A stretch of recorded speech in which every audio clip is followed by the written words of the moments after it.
Waalaikumsalam warahmatullahi wabarakatuh. Jamaah. Yeay. Oh jamaah. Alhamdulillah. Masya Allah, Allahumma sholli ala Sayyidina Muhammad wa ala ali Sayyidina Muhammad. Jamaah, oh jamaah, alhamdulillah. Hari ini, pagi ini, alhamdulillah kita bertemu lagi di sini dengan penonton semua yang ada di rumah dan juga ibu-ibu yang ada di sini. Juga pada guru-guru kita, Ustadz Maulana, Ustadz Syam, Masya Allah. Ada Ustadz Zaijin. Ini ibu-ibu di sini kan biasanya relate nih ya. Dengan ibu-ibu tuh sering gak sih ngomongin tetangga? Aduh, ngeri gak sih? Tunggu dulu. Itu kata ibu-ibu, gue banget. Aduh, jangan dong. Gak boleh karena ngomongin orang itu takut menyakiti orang jadinya dosa kan Ustadz? Oh iya, karena tahu nggak? Setiap orang pasti punya dosa dan setiap diri ada dosa dan setiap orang punya mulut. Oh iya? Ngomongin. Tapi kan ada tuh kadang-kadang dibalut dengan kayak gini. Bukan yang ngomongin sih ya, tapi ini kan. Biar tahu aja. Cuman mau ngasih tahu gitu. Kenapa? Itu dosa juga gak ya?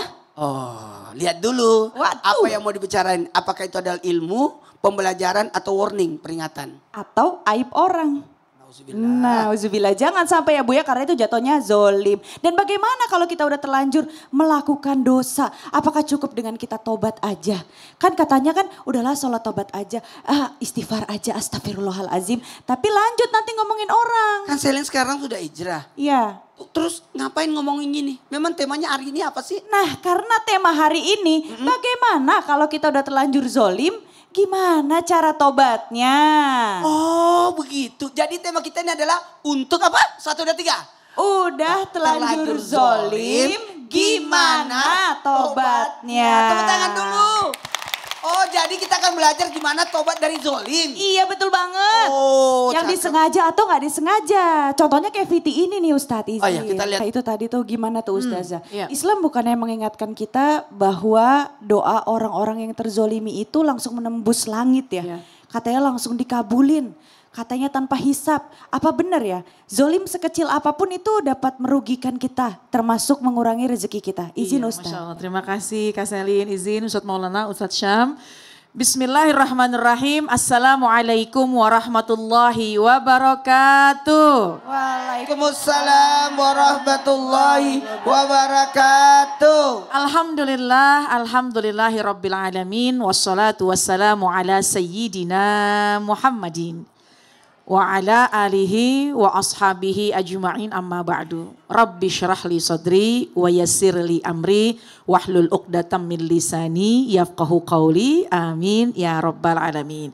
Jamaah sekalian, kenapa kalau kita zolim itu bisa menjadi penghalang rizki kita? Sebabnya rizki itu ditahan oleh Allah karena memang kita masih punya sangkutan dengan orang lain.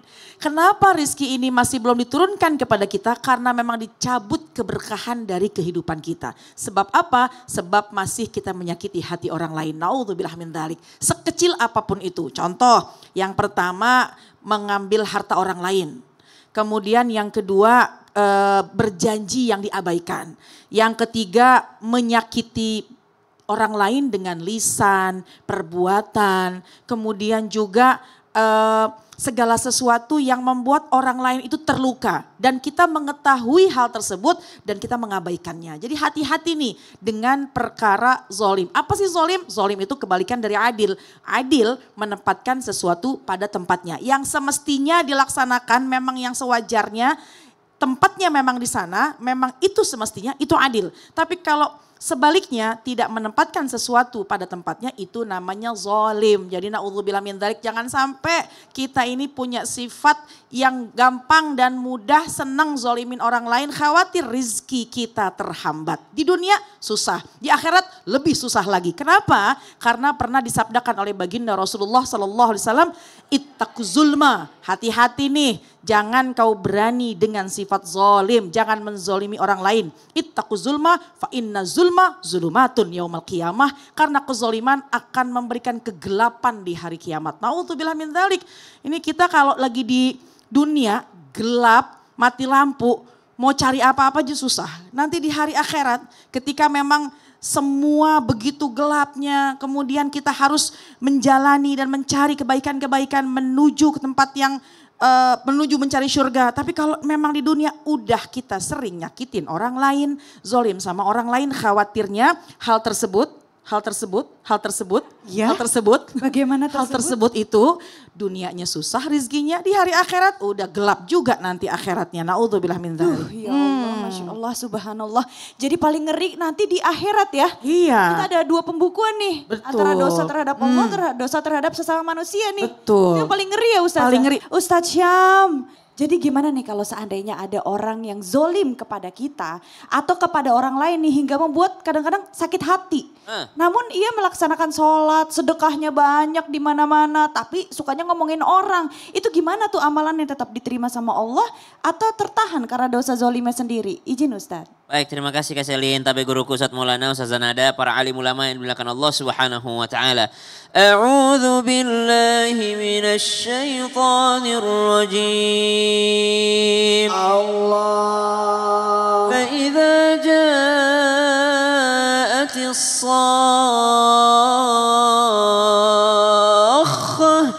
yawma yafirrul mar'u min akhihi wa وأبيه وصاحبته وبنيه لكل امرئ منهم يومئذ شأن يغنيه.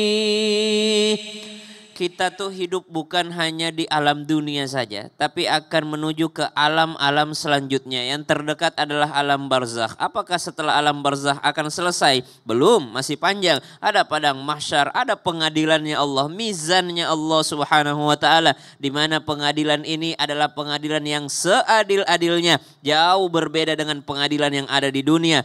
Makanya disebutkan wa tazawwadu fa inna khairaz zadit taqwa, berbekallah dan bekal terbaik itu adalah ketakwaan. Imam Al-Bukhari menyampaikan bahwasanya kalau bekal terbaik itu adalah takwa, maka bekal terburuk itu adalah sengketa. Wah, subhanallah. Bekal terbaik adalah takwa, tapi bekal terburuk adalah sengketa. Ada orang yang membawa sengketanya sampai mati. Sehingga Nabi SAW ketika ada orang yang syahid di medan perang, lalu orang ini dibawa kepada Nabi SAW untuk disolati, pertanyaan pertamanya adalah, ada sengketa enggak dia nih? Ada sangkut paut hutang enggak orang ini? Masih ada hutang enggak dia kepada sesama manusia? Kenapa? Karena Nabi sadar betul bahwasanya pengadilannya Allah itu bukan hanya membahas tentang ibadah kita, ibadah makhluk kita kepada Allah. Tapi pengadilannya Allah itu juga membahas sengketa kita sesama manusia. Sesuatu yang belum kita selesaikan di dunia mestilah diselesaikan di akhirat nanti. Jadi kalau pertanyaannya, dia sudah sholat sedekah, ya itu semua akan ditimbang.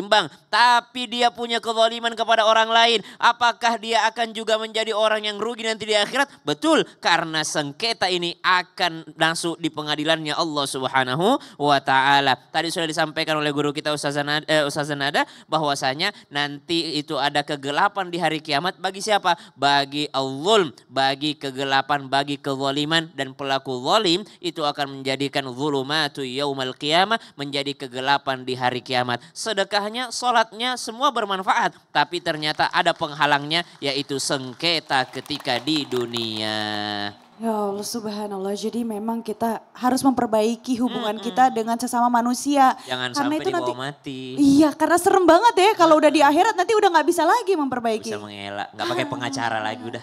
Aduh, makasih Ustadz Syam. Jamaah. Oh, jamaah. Jamaah jangan kemana-mana karena setelah ini kita masih akan lanjut dengan tema kita. Udah telanjur zolim, gimana tobatnya? Jangan kemana-mana, jamaah. Jamaah. Alhamdulillah.